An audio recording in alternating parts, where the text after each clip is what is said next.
மைதா biscuit பண்ணுறதுக்கு நான் வந்து அரை கப் சர்க்கரை எடுத்துருக்கேங்க.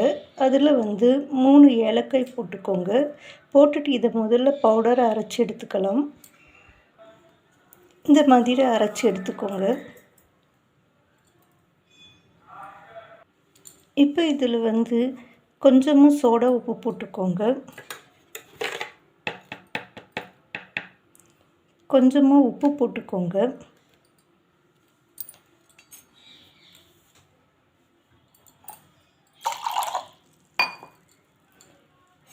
கால் கப் தண்ணி சேர்த்துக்கோங்க.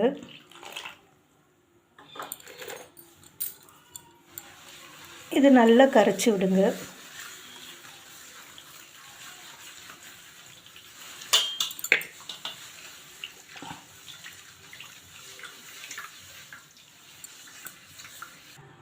சர்க்கரை எல்லாம் நல்லா கரைஞ்சிருச்சு. இப்போ வந்து அரை கப் சர்க்கரை போட்டுக்கிறோம்.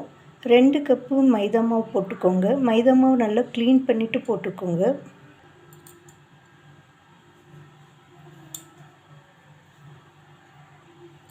இப்போ மாவில் வந்து 1/4 கப் நெய் ஆட் பண்ணிக்கோங்க. ஆட் பண்ணிவிட்டு எல்லாத்தையும் நல்லா மிக்ஸ் பண்ணிக்கலாம்.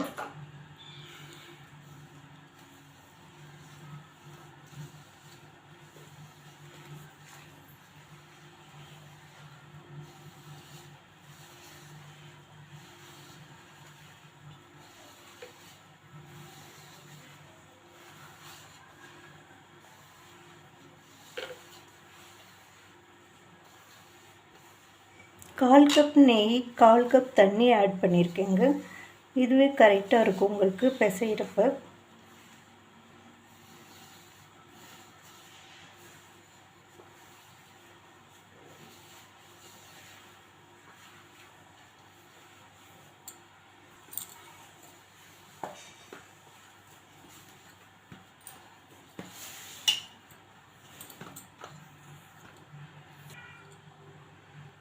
இந்த மாதிரி பிசைஞ்சுக்கோங்க. இந்த மாதிரி சப்பாத்தி மாதிரி உருட்டிக்கோங்க. இப்போ பீஸ் போட்டுடலாம். இப்போ ஒரே மாதிரி பீஸ் வந்துடுச்சு பாருங்கள். இந்த மாதிரி தனித்தனியாக எடுத்து வச்சுருங்க.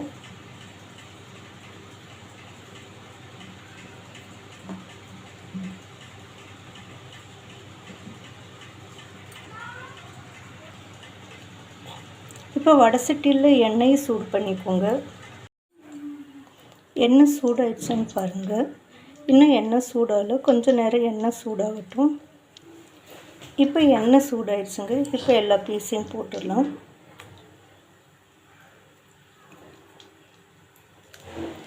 அனல் வந்து குறைவாக வச்சுருங்க. வச்சுட்டு அதுக்கப்புறம் போடுங்க.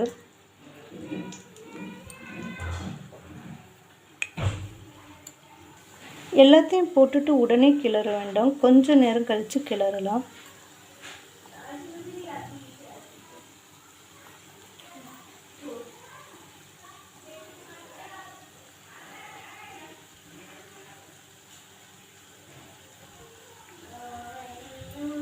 இப்போ கிளறி விடுங்க. மெதுவாக பொறுமையாக செய்யுங்க. அனல் வந்து வேகமாக வைக்க வேண்டாம், மெதுவாகவே இருக்கட்டும்.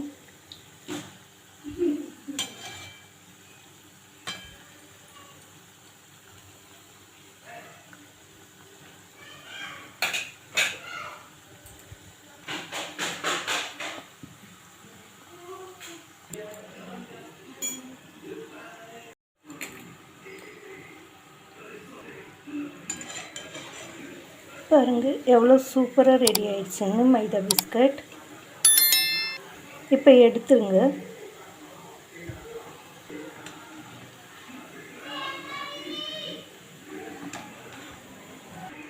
அதை எடுத்துட்டு மீதம் உள்ள பிஸ்கட்டையும் அதே மாதிரி போட்டு எடுத்துக்கோங்க. அனல் குறைவாகவே இருக்கட்டும். பிஸ்கட் சூப்பராக ரெடி ஆயிடுச்சுங்க. பாருங்கள் எவ்வளோ கிறிஸ்பியாக இருக்குன்னு.